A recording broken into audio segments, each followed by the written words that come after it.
아들을 기다린 어머니. 바다로 나간 아들이 돌아오지 않았습니다. 아들은 어부였지요.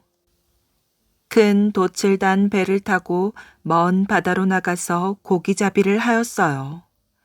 언제나 이른 새벽에 나가서는 해질 무렵이 되면 돌아오곤 하였는데 벌써 이틀이 지나도록 돌아오지 않고 있었답니다. 까마득한 세월을 아들 하나만 믿고 살아온 홀어머니였지요. 아들을 위해서라면 목숨까지도 기꺼이 바칠 어머니였어요. 가슴이 찢어질 듯한 슬픔 속에서 어머니는 날마다 애타게 아들이 돌아오기만을 기다렸지요. 하지만 아들의 소식은 간 곳이 없었답니다.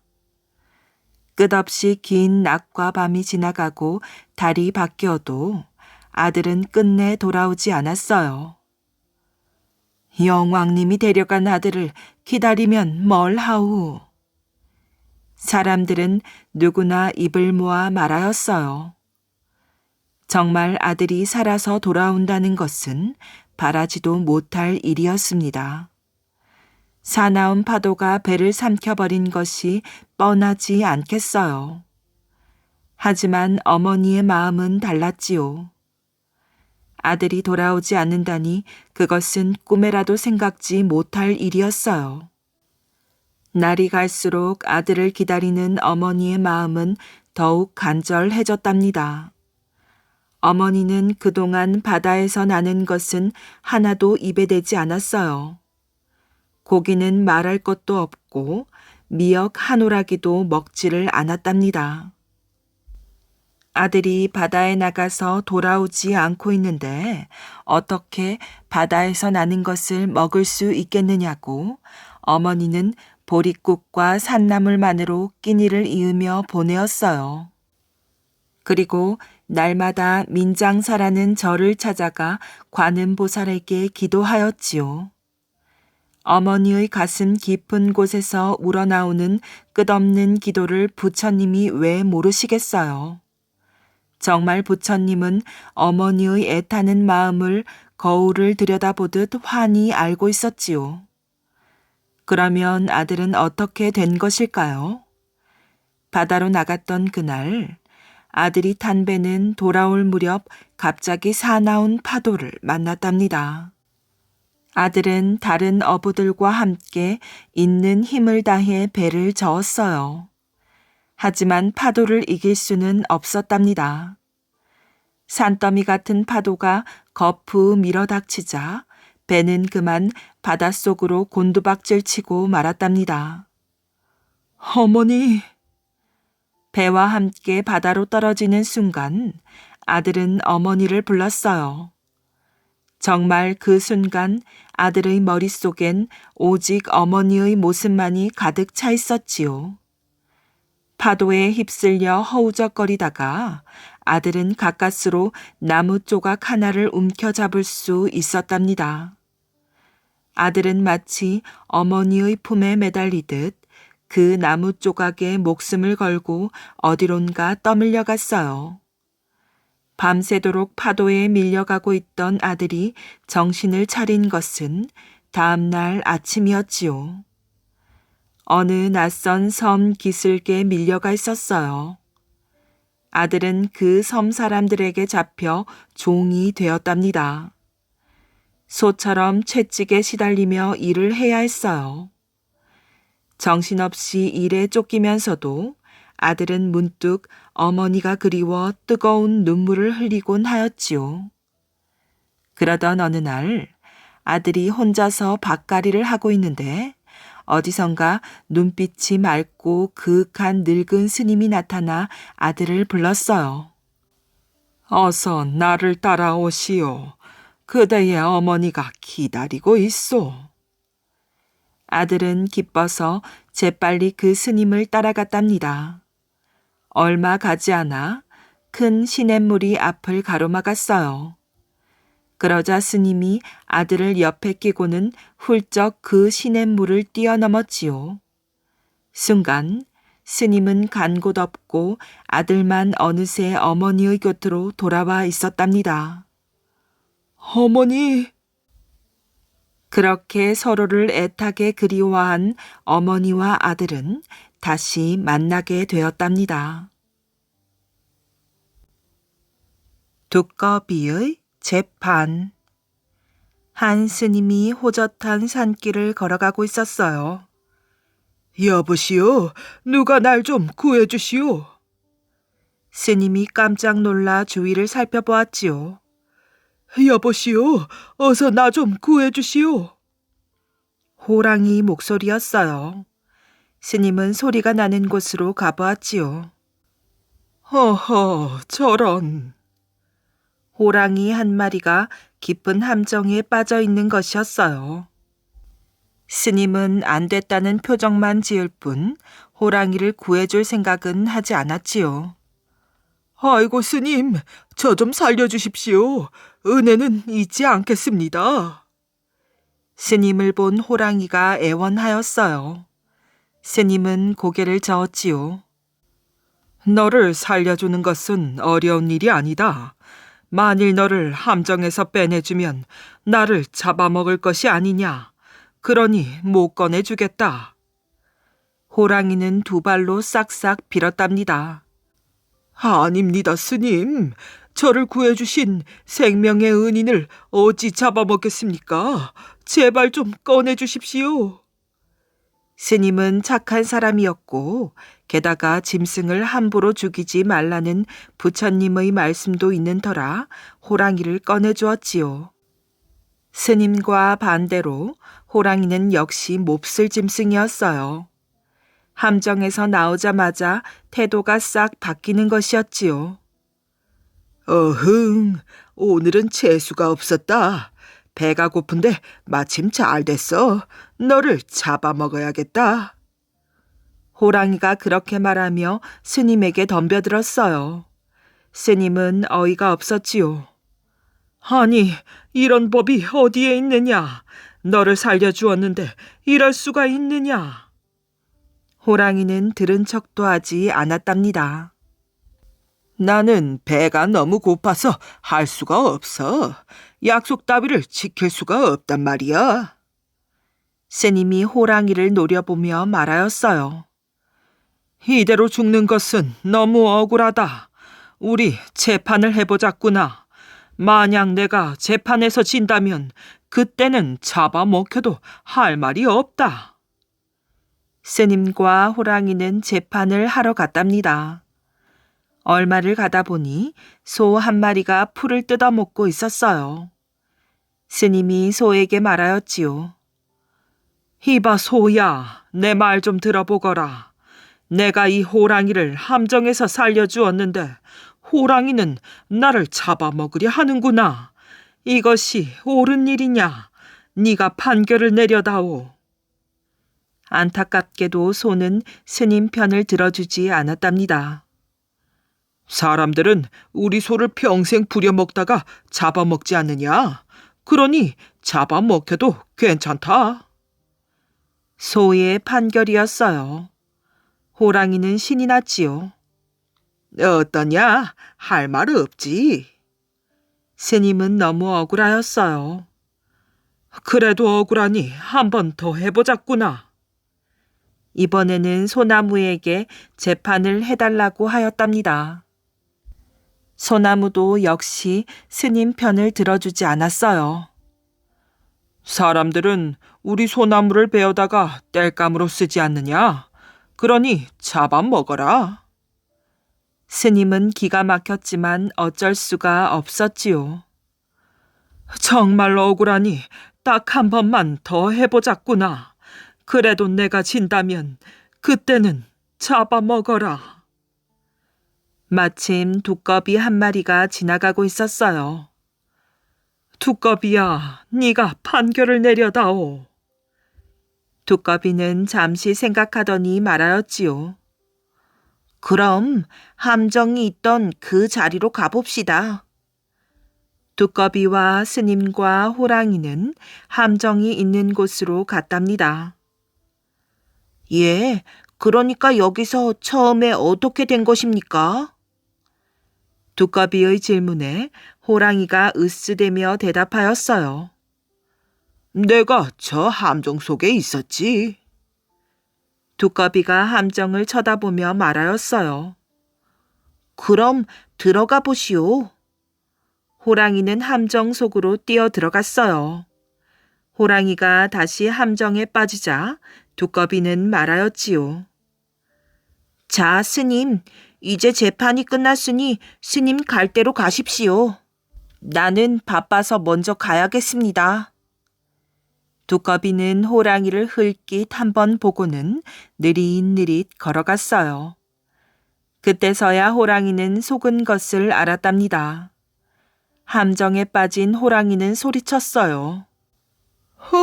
이봐, 그냥 가면 어떻게 해? 나 좀 꺼내줘. 이번에는 정말로 안 잡아먹을게. 스님은 들은 척도 하지 않고 재빨리 도망갔어요. 호랑이는 함정 속에서 온갖 짓을 다해서 간신히 밖으로 나왔답니다. 호랑이는 두꺼비를 잡으러 쫓아갔어요. 워낙 걸음이 느린 두꺼비는 얼마 도망가지 못하고 잡히고 말았어요. 호랑이는 씩씩대며 악을 썼답니다. 요놈, 네가 뛰어봤자 벼룩이지. 요 조그만 놈이 나를 놀려 잡아먹고 말 테다. 두꺼비는 웃으면서 느릿느릿 말하였어요. 이봐 호랑이야, 날 잡아먹어도 너무 작아 배가 부르겠느냐? 그러니까 우리 집에 가자. 우리 집에는 내 마누라도 있고 자식도 있고 하니까 우리 식구를 다 잡아먹으면 배가 부르지 않겠느냐. 우리 집으로 가자꾸나. 호랑이는 좋다고 하며 두꺼비를 따라갔어요. 두꺼비의 집은 커다란 바위 밑에 있었답니다. 집 앞에 온 두꺼비는 말하였어요. 여기가 내 집인데 조금만 기다리고 있어. 내가 들어가서 마누라랑 새끼들을 불러올 테니까. 집 안으로 들어간 두꺼비는 밖으로 나오지 않았답니다. 한참 기다리던 호랑이가 두꺼비 집으로 들어가려고 했지만 너무 작아서 들어갈 수가 없었지요. 호랑이는 두꺼비에게 또 속은 것이었어요. 호랑이는 너무나 약이 올랐답니다. 호랑이는 두꺼비 집을 부수겠다고 큰 바위를 머리로 들이받았어요. 그러다 호랑이는 머리가 깨져서 그 자리에서 죽고 말았답니다. 면 무식도 못한 사위.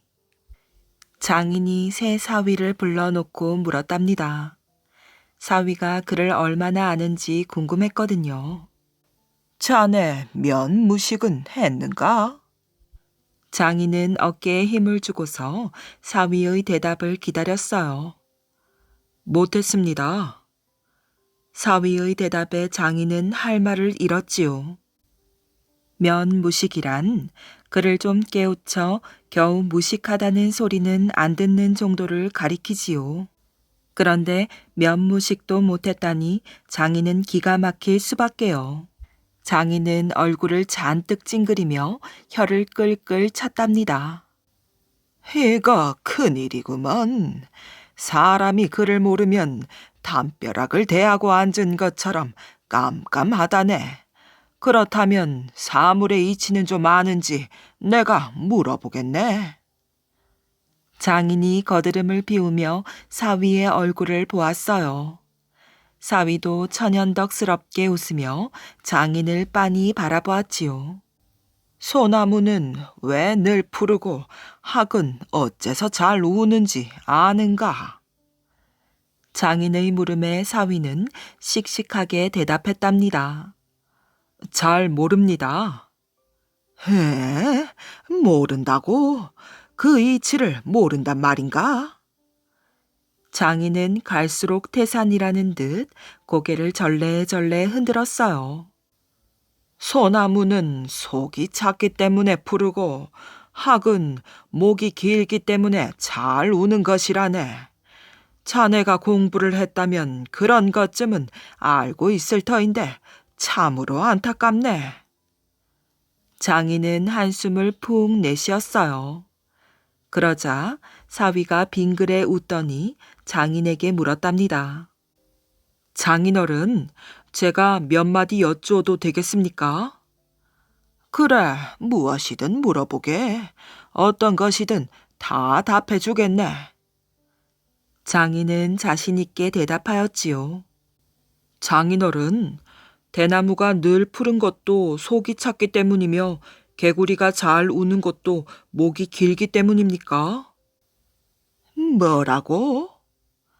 사위의 물음에 장인은 아무 말도 못하였어요. 그저 멀뚱멀뚱 사위를 바라볼 뿐이었지요. 어떤 것이든 다 답해 주시기로 하지 않았습니까? 사위는 그런 장인을 보고 빙그레 웃었답니다. 사위는 원래 공부를 많이 한 똑똑한 사람이었어요. 그런데 별로 공부를 하지도 않은 장인이 거만을 떨자 장인을 골려주려고 일부러 어리석은 채 했던 것이랍니다. 두 사람이 나눠 가진 깨진 거울. 설씨 아가씨는 귀한 집 딸은 아니었지만 행동이 반듯하고 얼굴이 고왔으며 마음씨는 그보다 더 고왔답니다.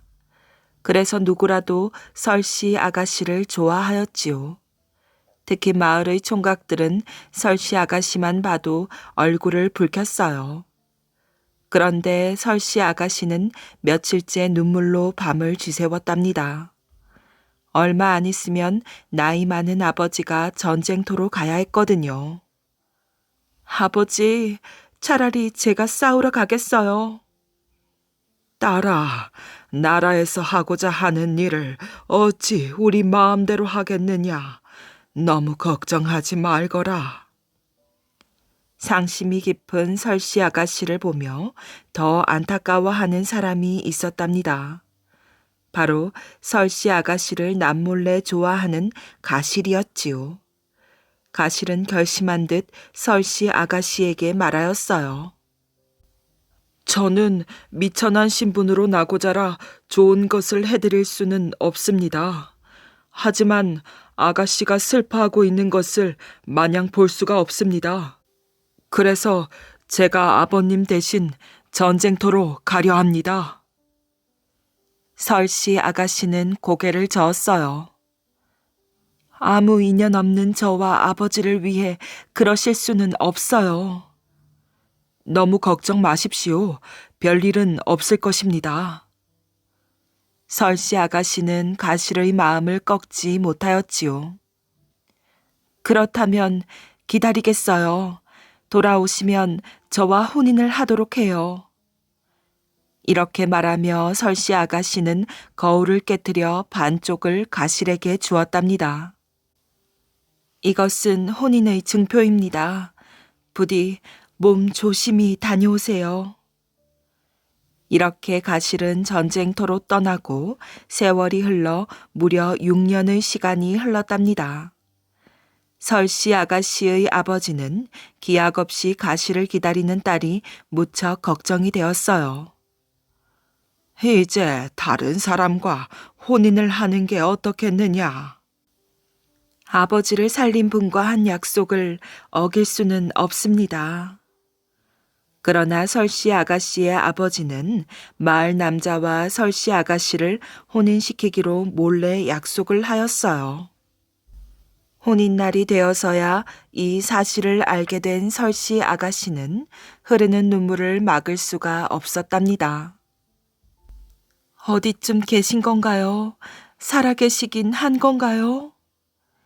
그때였어요. 비쩍 마른 데다가 누더기 같은 옷을 몸에 걸쳐 볼품이라고는 없는 사내가 결혼식 잔치가 벌어진 마당으로 들어왔어요. 아가씨, 가실입니다. 너무 오래 걸렸습니다. 사람들은 남루한 사내를 밖으로 쫓으려 하였지요. 잔치집에 웬 거지가 들어오고 난리람? 가실은 굴하지 않고 어리둥절해 있는 설씨 아가씨에게 다가갔어요. 여기 아가씨께서 주신 거울이 있습니다. 호랑이 입속 같은 전쟁터에서도 이 거울만은 지켰습니다. 설씨 아가씨는 깨진 거울 반쪽을 보고 깜짝 놀랐어요. 의심할 여지 없이 가실이 맞았으니까요. 두 사람은 오래전 약속대로 혼인을 하고 부부가 되어 남은 생을 행복하게 살았다고 합니다. 뱀술을 마신 친구. 오랜 옛날의 일이랍니다. 맹산에는 박시성을 가진 사람과 병시성을 가진 사람이 있었지요. 그들은 가난했지만 서로 도우며 살았어요. 어느 해 봄, 예전에 없던 흉년이 들었지요. 아버지, 배고파요. 박서방과 병서방은 배고파하는 아이들을 보면서 가슴이 아팠답니다. 두 사람이 나무 밑에 마주 앉아 있었어요. 여보게 병서방, 이렇게 굶어 죽을 수는 없지 않은가? 자네 말이 옳네. 우리 살 방법을 찾아보세. 다음날 박서방과 병서방은 가족을 데리고 길을 떠났지요. 얼마쯤 갔을 때 두 갈래 길이 나왔답니다. 우리 여기서 헤어지세. 빌어먹어도 입이 적어야 낫지 않겠나? 박서방은 병서방의 손을 꼭 잡았어요. 옳은 말이네. 누구든 먼저 좋은 곳을 찾아 잘 살게 되면 다시 모여서 살아보세. 병서방도 서운한 마음을 감추지 못하였지요. 그럼 당연하지. 우리 우정이 어디 가겠는가? 두 사람은 굳게 마음을 먹고 각각 가족들을 챙겼답니다. 병서방은 서쪽으로, 박서방은 북쪽으로 길을 떠났어요. 두 사람은 자꾸 뒤를 돌아보았지요. 병서방은 산 비탈을 돌아 산을 넘고 들을 지났어요. 며칠을 걷고 걸어서 서해 바닷가에 도착하였지요. 작은 섬으로 건너가서 땅을 일구고 농사를 지어야겠어요. 부인의 말에 병서방은 배를 타고 작은 섬으로 건너갔어요. 병서방은 해마다 풍년이 들어 형편이 좋아졌지요. 몇 년 후 병서방은 남부럽지 않게 살게 되었답니다. 해가 바뀌고 형편이 나아질수록 병서방의 마음도 변하였지요. 자그마한 재물이 생기기라도 하면 눈을 부릅뜨고 곳간에 쌓아두었어요. 사람들은 그런 병서방에게 병깍쟁이란 별명을 지어 불렀지요. 어느 해 가을, 병서방의 큰아들 결혼식이 있었답니다. 며칠 동안 잔치 준비를 하느라 온 집안이 떠들썩하였어요. 잔칫날 쓸 술은 큰 항아리에 담궈 갈대밭 속에 묻어두었지요. 마당에 두면 잔치 전에 술을 다 마실 수 있으니 여기가 좋겠다. 병서방은 흐뭇하게 웃으며 술 있기를 기다렸답니다. 잔칫날이 가까워지자 병서방은 갈대밭으로 가보았어요. 시큼한 술 냄새가 가득하구나. 항아리를 들여다본 병서방은 독에 빠져있는 뱀을 보고 화들짝 놀라서 엉덩방아를 찧었지요. 이런, 서둘러서 술을 다시 담궈야겠어. 병서방은 기겁을 하며 집으로 돌아왔어요. 드디어 잔칫날이 되었답니다. 잔치가 한창인데 거지 하나가 누더기 옷을 입고 찾아왔어요. 이 거지는 다름 아닌 박서방이었지요.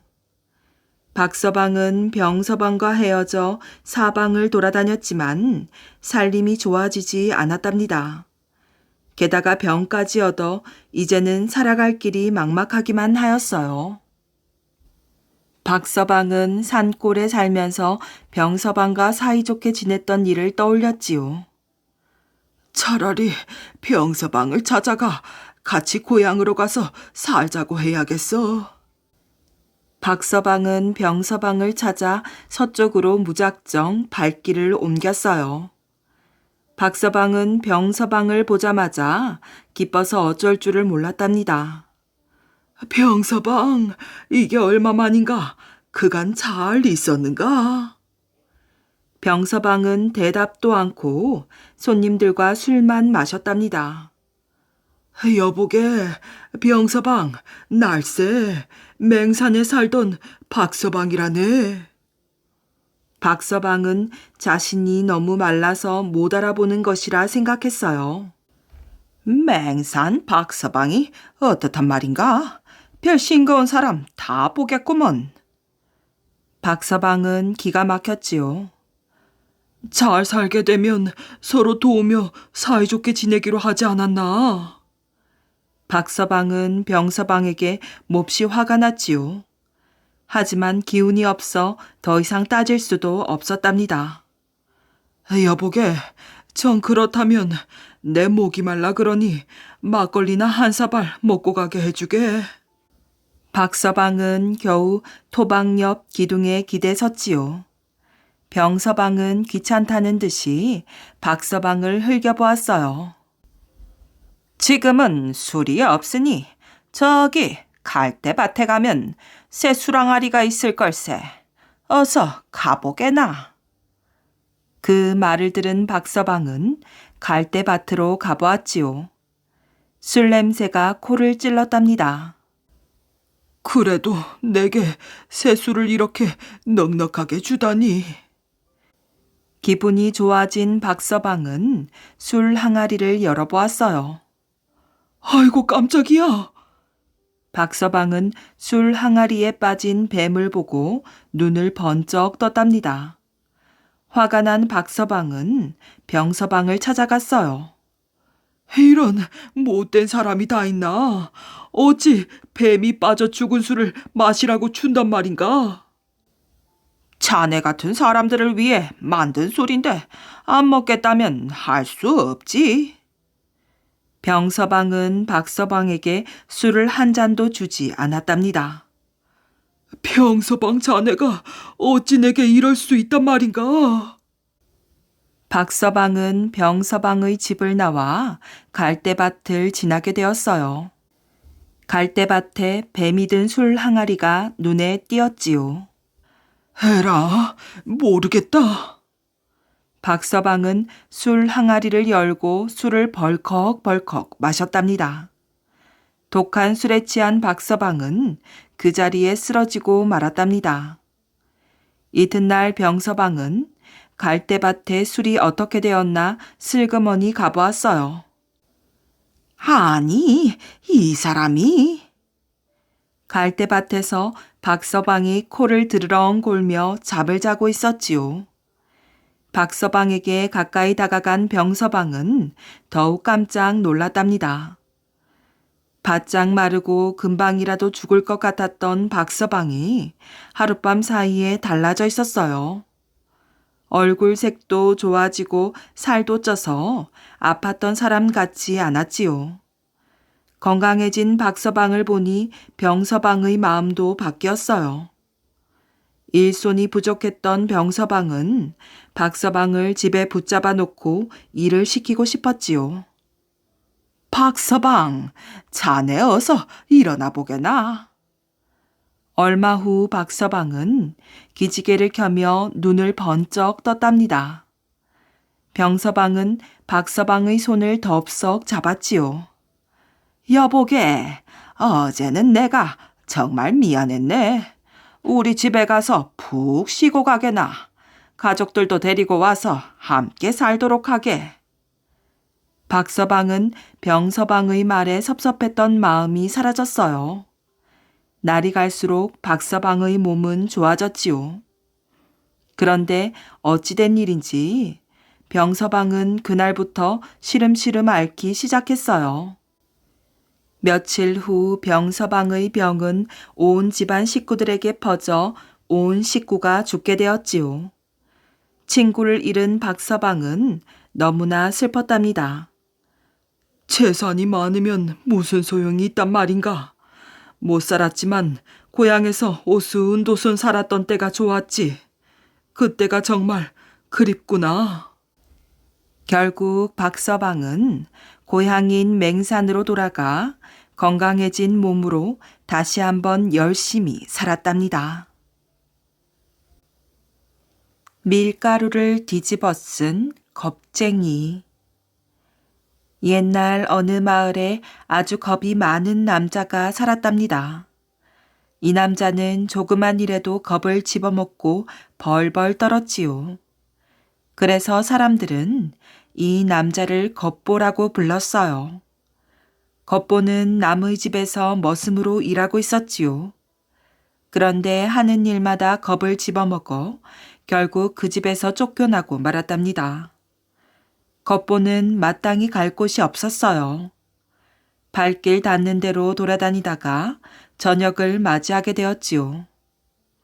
오늘 밤은 어디서 잠을 자지? 겁보는 헛간이라도 구하려고 어느 마을을 찾아갔어요. 마을 입구로 들어서니 사람들이 모여 있었답니다. 모두들 걱정스러운 얼굴이었어요. 겁보는 그들에게 다가가서 물었지요. 무슨 일이 생겼습니까? 왜들 이렇게 모여 있어요? 마을 사람 중에 한 사람이 대답하였어요. 우리 마을에 큰일이 생겼어요. 요즘 천년 묵은 백호가 날마다 마을에 내려와 닥치는 대로 사람을 잡아가고 있어요. 이때 겁보는 몹시 배가 고팠지요. 그래서 먹을 것을 얻고 싶은 욕심에 이렇게 말해버렸어요. 백호를 잡아드릴까요? 제가 화를 잘 쏘거든요. 저한테 술과 고기와 떡을 주신다면 사흘 안에 백호를 잡아 바치겠습니다. 그래 주시면 저희가 고맙지요. 만일 백호만 잡아주신다면 저희가 총각한테 크게 보답하겠습니다. 그날 밤 겁보는 술과 고기와 떡을 배불리 얻어먹고 좋은 집에서 비단 이불을 덮고 잤답니다. 그리고는 다음날 활과 화살을 들고 뒷산으로 갔어요. 백호는 뒷산 바위굴에 살고 있었지요. 겁보는 굴 가까이 갔다가 굴 앞에 서 있는 소나무 한 그루를 보았답니다. 백호는 밤이 되어야 굴에서 나오겠지. 소나무 꼭대기에 올라가 밤이 오기를 기다려야겠다.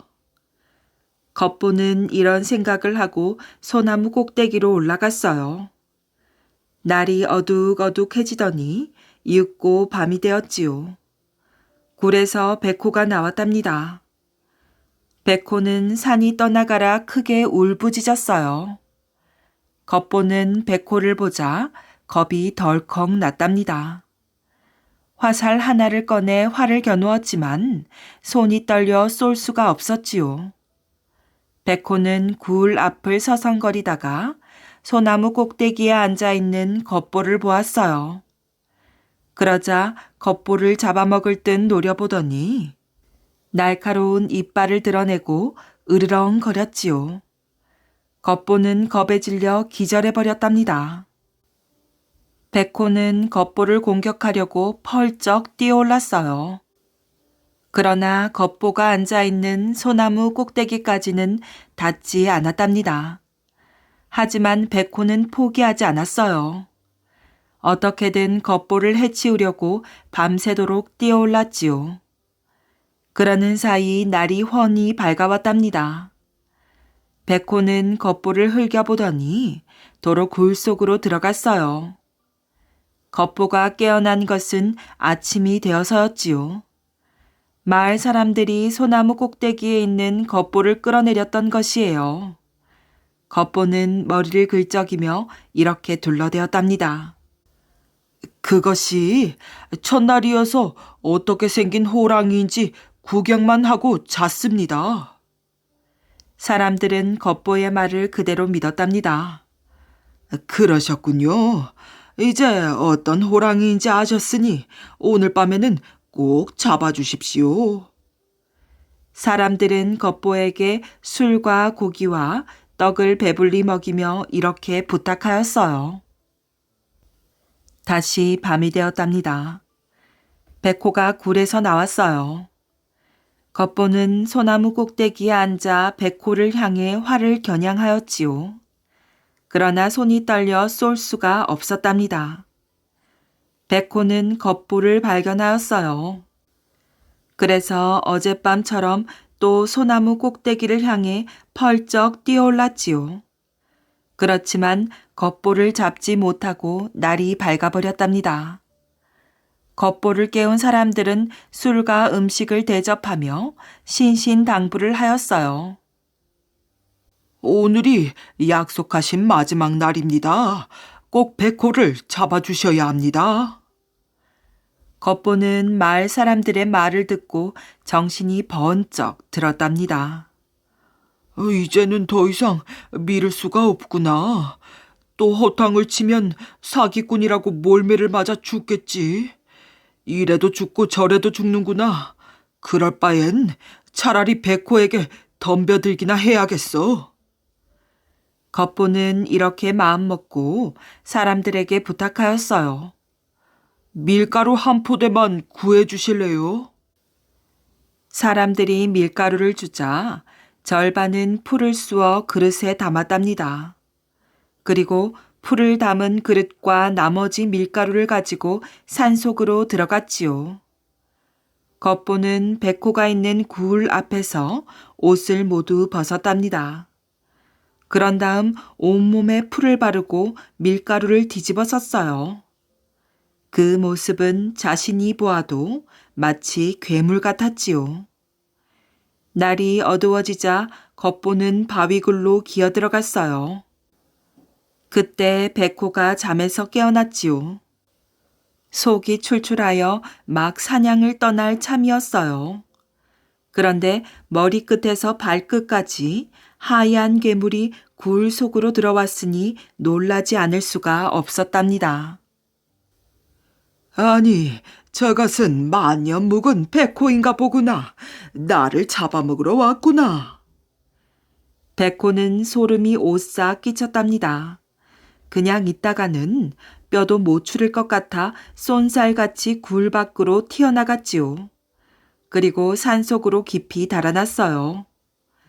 백호는 너무 달려 기운이 빠졌답니다. 숨이 턱에 닿아 쓰러져 죽기 직전이었지요. 내가 길바닥에서 죽을 수는 없지. 내 굴로 돌아가야겠다. 호랑이는 원래 묘한 버릇이 있지요.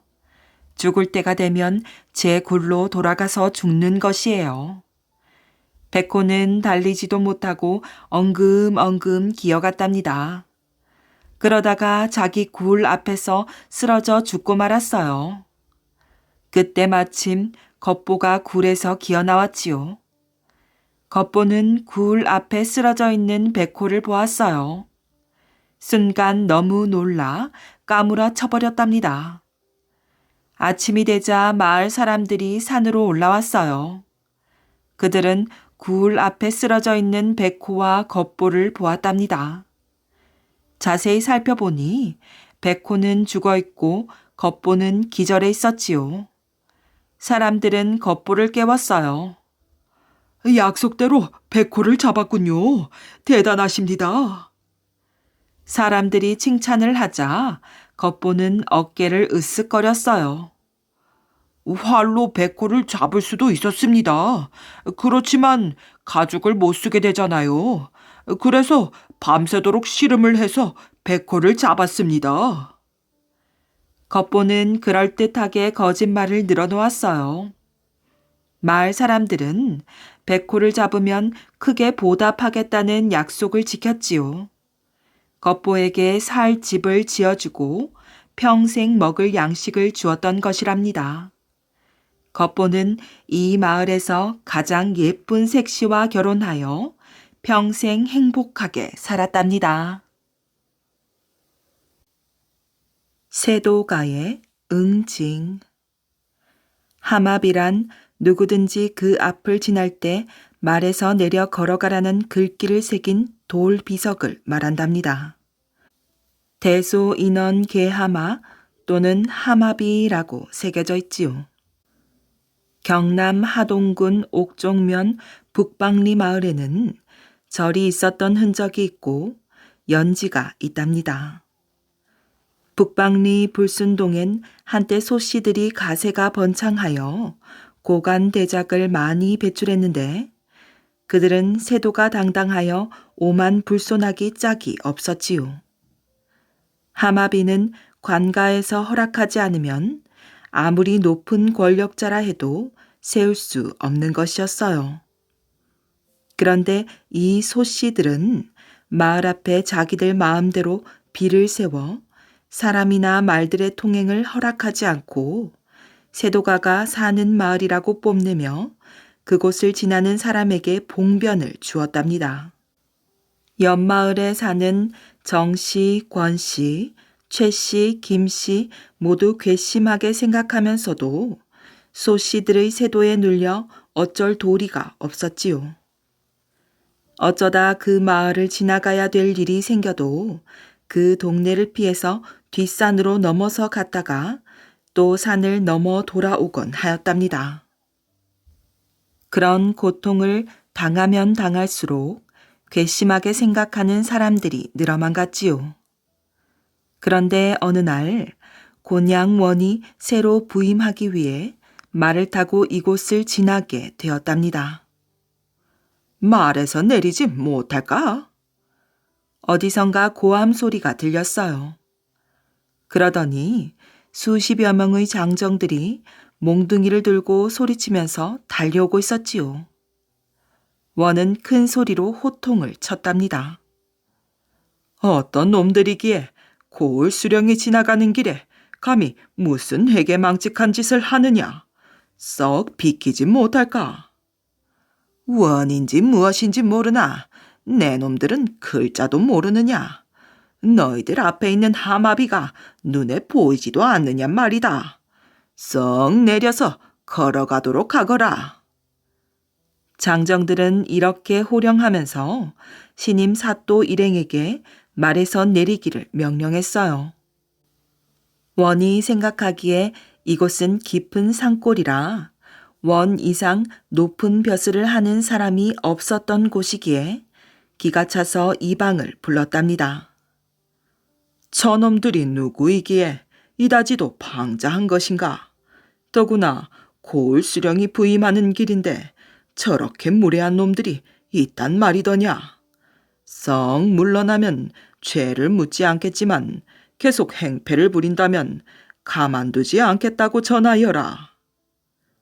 이방은 마지못해 그 청년들이 있는 쪽으로 갔답니다. 이 사람들아, 자리를 좀 비켜주게나. 우리 사또가 만약 이대로 비켜주지 않는다면 가만두지 않겠다고 하니 내 체면을 생각해서라도 좀 비켜주고 후환이 없도록 하여 주시게. 이방은 비굴하게 웃으며 사정을 하였지요. 그러나 장정들은 도리어 화를 내며 원이 알아들 수 있게 큰 소리로 떠들어대었어요. 원 따위가 무엇인가? 이방도 알다시피 이곳은 우리 문중의 큰댁이 사는 곳이 아닌가? 예로부터 누구라도 이 마을에서는 말에서 내려 걸어갔지. 그런데 원이 말에서 내리지 않고 호령을 한다는 것은 우리가 누구인지 모르고 하는 짓일 것이다. 뒷일을 생각하지 않는 처사이니 이방은 가서 전하게. 이대로 행패를 계속 부린다면 큰 봉변을 당할 것이란 말하게. 이방은 아무 대꾸도 하지 못하고 원에게 자초지정을 말하였어요. 곤양 원은 포졸을 풀어 청년들과 싸움을 하였으나 포졸들이 그들에게 패하고 말았답니다. 그래서 원은 타고 있던 말에서 강제로 끌어내려졌지요. 원은 곤혹을 당하면서 마을 앞을 끌려 지나게 되었고 후에 이런 사실이 조정까지 알려지게 되었어요. 조정에서는 쥐관을 보내 이 동네의 지형을 살펴보게 하였답니다. 이곳 지형은 명산에 장수하고 지운이 두텁게 쌓여 관직이 대대로 끊어지지 않을 곳이라는 보고가 올라갔지요. 조정에서는 관의 권위를 무너뜨린 그들의 행패를 응징하기로 결정하고 병사를 보내었답니다. 먼저 산세를 끊고 물을 돌려 지운을 얕게 하는 방법으로 마을 앞 개울을 막고 물줄기를 동네로 돌려놓았지요. 또한 뒷산에 맷뿌리를 헐어 마을 아래쪽을 막았고 군사들에게 밤을 이용하여 물줄기를 마을로 돌리는 작업을 해놓았답니다. 그리고 낮이면 북방리 마을 어귀에 병사를 배치하여 마을의 동태를 파악했지요. 장마철이 되었기 때문에 이제 비만 내리면 뜻대로 마을이 수몰될 것이었어요. 조정에서는 그들이 고을 원에게 한 행패를 모반으로 보고 그 동네를 없애버리기로 한 것이지요. 그런데 비가 내리지 않자 군사들은 헐어버린 맷뿌리를 지키면서 동네 어귀에 소씨들이 출입을 못하도록 엄하게 감시하였어요. 며칠 후 장마 때 억수 같은 비가 쏟아지니 소씨들은 속수무책으로 가만히 당할 수밖에 없었답니다. 그래서 그들은 남몰래 냇물을 건너 마을을 빠져나갔지요. 닷새 동안 계속 내린 비로 동네는 넓은 호수로 변하게 되었어요. 그 후 이곳은 못이 되어 지방 주민들이 연꽃을 심게 되었지요. 시간이 흘러 연꽃이 만발하게 피어나자 연지라고 불렀답니다. 욕심 부린 호랑이.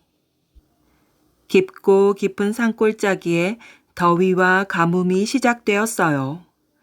풀잎은 말라가고 땅들은 물기가 없어 쩍쩍 갈라졌지요.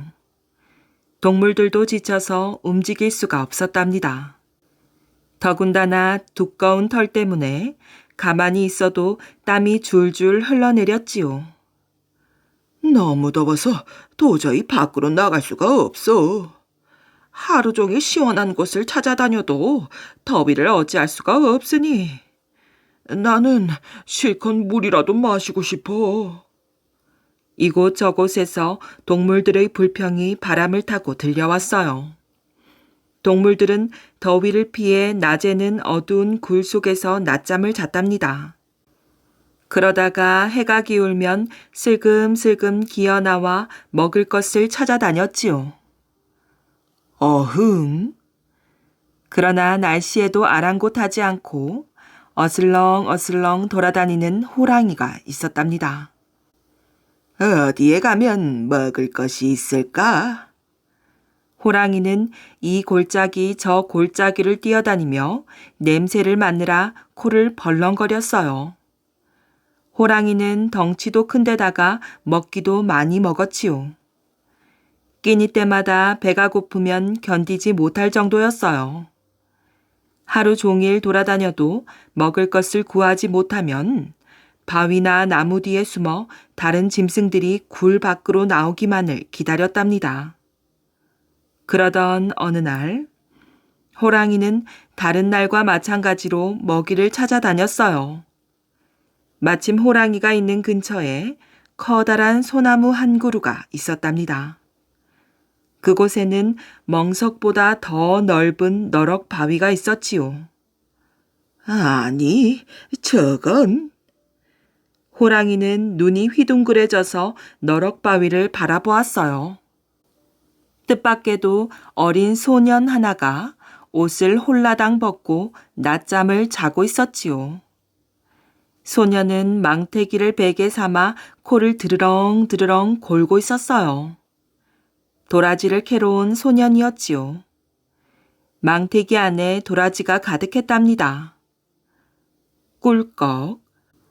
호랑이는 입맛을 다시며 살금살금 너럭 바위가 있는 소나무로 다가갔답니다.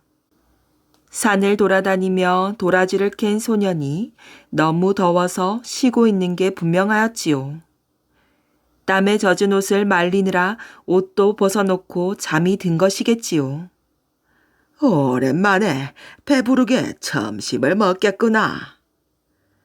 호랑이는 배가 고파 견딜 수가 없었어요. 호랑이는 혀를 날름거리며 어린 소년을 내려다 보았지요. 요놈, 먹기 편하게 옷도 홀라당 벗어놓았구나. 이빨에 걸릴 것도 없이 말이야. 호랑이는 기뻐서 어쩔 줄을 몰랐답니다. 웃음이 나오는 걸 억지로 참으며 소년에게 가까이 다가갔어요. 안 되겠다. 이러다가 내 웃음소리에 이놈이 깨고 말겠어.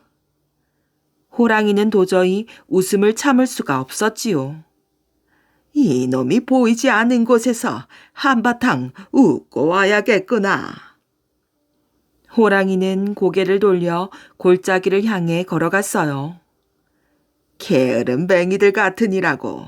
아무리 덥다고 낮에 잠만 자니 나 같은 횡재를 얻을 수 없는 것이다. 바보 같은 것들. 호랑이는 속으로 다른 짐승들을 비웃었지요. 뒤를 돌아보니 소녀는 여전히 코를 골며 자고 있었어요. 이런 불쌍한 것, 잠이나 실컷 자거라. 곧 내 먹이가 될 테니까. 호랑이는 소년을 바라보며 입가에 미소를 지었답니다. 으흥, 호랑이는 골짜기로 내려와 속이 후련하게 웃었답니다. 산이 쩌렁쩌렁 울렸지요. 실컷 웃은 호랑이는 소년이 자고 있는 곳으로 갔답니다.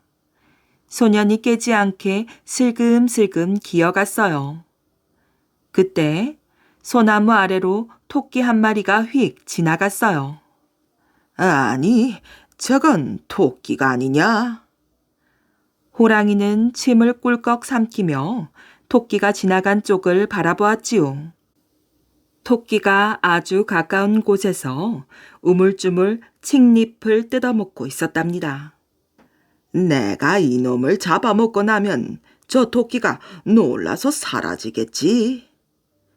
호랑이는 갑자기 욕심이 생겼어요. 아니야, 토끼는 언제든지 잡아먹을 수 있잖아. 아니지. 세상 모르고 자고 있으니 토끼부터 잡아먹고 와도 늦지 않을 것이야. 호랑이는 두 가지의 먹이를 놓고 고민하기 시작했답니다. 그래, 일단은 이놈이 자고 있으니 토끼부터 잡아놓자. 호랑이는 소년을 잡아먹으려다가 뒷걸음쳐 토끼가 있는 곳으로 갔답니다. 몇 발자국 가까이에 토끼가 보였지요. 호랑이는 숨을 죽이며 토끼에게 다가가 발톱을 세웠어요. 하나, 둘, 셋. 호랑이는 몸을 날려 토끼를 덮쳤답니다. 그러나 배가 고팠던 호랑이는 토끼 근처에만 갔다가 놓치고 말았지요. 아니, 내가 이런 실수를 하다니. 호랑이는 아까워서 어쩔 줄을 몰랐어요. 토끼는 깡충깡충 뛰어 어디론가 사라졌지요. 그래, 토끼는 다음에 또 잡아먹으면 되지. 기운이 없었던 호랑이는 토끼를 쫓아가려다가 포기하고 말았답니다. 할 수 없지.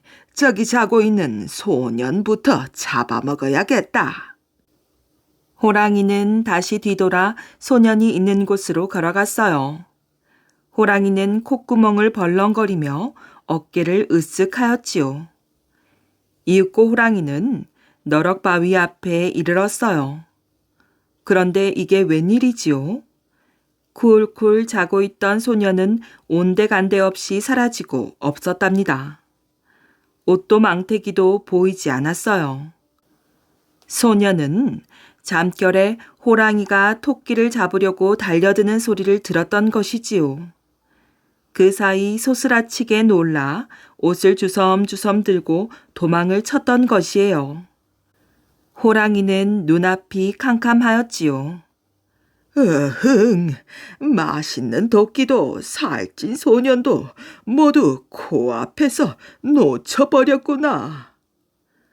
호랑이는 산골짜기가 쩌렁쩌렁 울리도록 목 놓아 울었답니다.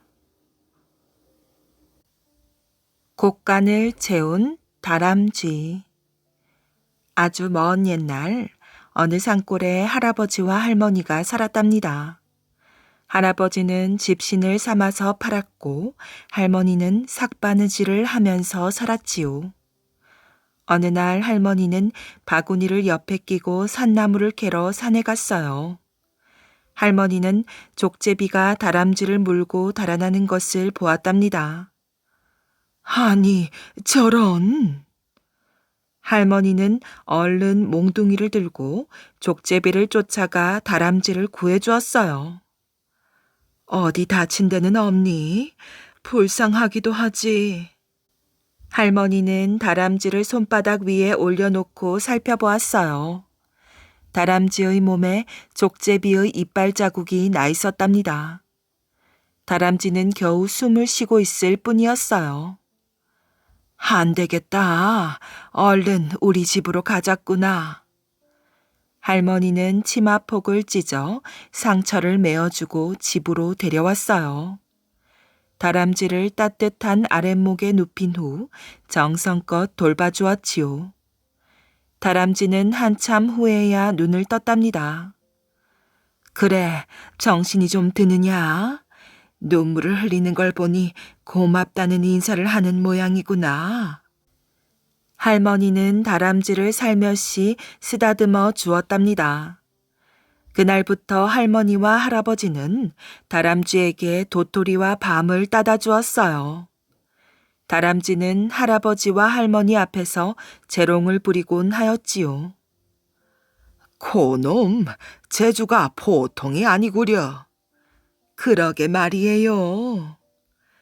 다람쥐로 인하여 웃음이 없던 집안에 웃음이 가득해졌지요. 다람쥐는 몇 개월 후 5마리의 새끼를 낳았어요. 한 해가 지나고 2해가 지나자 다람쥐의 새끼들도 자라서 새끼를 낳고 그 새끼가 자라서 또 새끼를 낳았답니다. 세월이 흘러 다람쥐는 수십 마리에서 수백 마리까지 늘어났어요. 이거 큰일이에요. 우리는 이제 늙어서 집신도 삼지 못하고 삭바느질도 못하는데. 날이 갈수록 다람쥐에게 먹이를 구해주는 일이 어려웠어요. 다람쥐들을 굶길 수도 없고 먹을 양식도 없으니. 할아버지와 할머니의 근심은 점점 깊어갔답니다. 그러던 어느 날이었어요. 할아버지와 할머니는 다람쥐들을 불러 모았지요. 얘들아, 이제 우리가 늙어서 더 이상 너희들을 돌봐줄 수가 없구나. 내일부터 산에 가서 살도록 하려무나.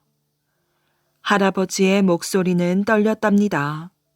할머니도 서운한 마음에 옷고름으로 눈물을 훔쳤지요. 다람쥐들도 할아버지와 할머니의 사정을 알았는지 눈물을 글썽거렸어요. 다음 날 아침, 다람쥐들은 하나둘 집을 떠나 산으로 갔답니다. 그날 저녁 할머니는 한숨만 쉬었어요. 어린 다람쥐들이 족제비에게 물려가지는 않았는지. 걱정 말아요. 다들 잘 지낼 터이니. 할아버지는 할머니를 위로하였어요. 그때였답니다. 방문이 스르르 열리더니 집을 떠났던 다람쥐들이 몰려왔어요. 양쪽 볼에 무엇인가 가득 물고 왔답니다. 얘들아, 그게 뭐니? 깜짝 놀란 할머니는 다람쥐를 자세히 들여다보았지요.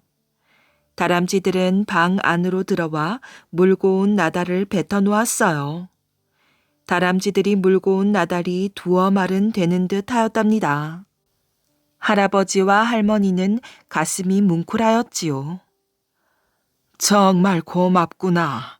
그러나 어찌 남의 것을 받을 수 있겠느냐. 굶어 죽는 일이 있어도 남의 물건에 손을 댈 수는 없구나. 어서 돌려주도록 하거라. 할아버지는 다람쥐의 머리를 쓰다듬으며 타일렀답니다. 잠시 후 다람쥐 한 마리가 할머니의 치맛자락을 잡아당겼어요. 왜 그러니? 할머니는 다람쥐를 따라 나섰답니다. 다람쥐를 따라간 곳은 추수가 끝난 텅 빈 논이었어요. 남의 것이 아니란 얘기가 하고 싶었구나. 할아버지와 할머니는 다람쥐의 기특한 마음에 더 이상 아무 말도 할 수가 없었답니다. 그날부터 다람쥐들은 부지런히 나달을 물어다 곳간에 채웠어요. 할아버지와 할머니의 곳간 안에는 나달이 차곡차곡 채워졌지요. 너희들 덕분에 우리가 편안히 먹고 살 수 있겠구나. 할아버지와 할머니의 얼굴에 웃음꽃이 피었답니다.